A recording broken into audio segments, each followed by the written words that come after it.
Syria কেমন দেশ? চলুন আমরা সিরিয়া দেশটির সম্পর্কে কিছু অজানা তথ্য জেনে নেই। সিরিয়া এশিয়ার মধ্যপ্রাচ্যের একটি রাষ্ট্র। এটি একনায়তান্ত্রিক রাষ্ট্র।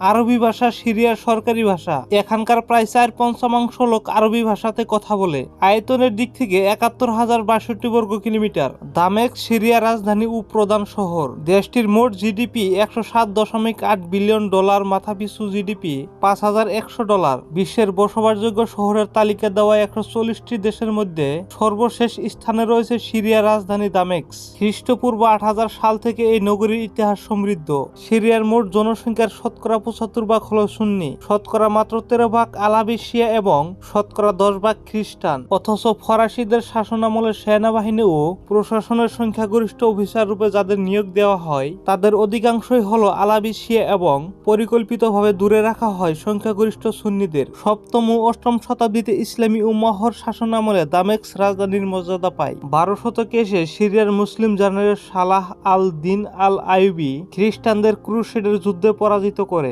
আধুনিক কালের সিরিয়ার অটোমান সাম্রাজ্যের পতনের পর ফ্রান্সের ঔপনিবেশিক শাসনাধীনে চলে যায়। 1946 সালে ফ্রান্সের উপনিবেশ থেকে স্বাধীনতা লাভ করে। পরে 1961 সালে সংযুক্ত আরব রিপাবলিক থেকে আলাদা রাষ্ট্র গঠন করে। 1963 সাল থেকে বাথ পার্টি ক্ষমতা দখল করে সিরিয়ার শাসনভার গ্রহণ করে। ইসলামী বিশ্বে সিরিয়া বিশেষ গুরুত্ব বহন করে। সিরিয়াতে মানব ইতিহাসের প্রধান সভ্যতার চূড়ান্ত সংঘাতগুলি হয়েছে। সেটি যেমন ইরানিদের সাথে গ্রিক ও রোমানদের, তেমনি খ্রিস্টানদের সাথে মুসলমানদের। সিরিয়ার ভূমিতে মুসলমানগণ তৎকালীন বিশ্বশক্তি রোমানদের পরাজিত করে প্রধান বিশ্বশক্তি রূপে আবির্ভূত হয়। মুসলিম বীর সালাউদ্দিন আইবি এই ভূমিতে ইউরোপীয় ক্রুসেডার বাহিনীকে পরাজিত করে মুসলিমদের হিত গৌরব উদ্ধার করেছিলেন। বন্ধুরা, যদি ভিডিওটি ভালো লাগে থাকে তাহলে লাইক করবেন, শেয়ার করবেন আর চ্যানেলটিতে নতুন এসে থাকলে সাবস্ক্রাইব করে বেল নোটিফিকেশনটা অন করে রাখবেন।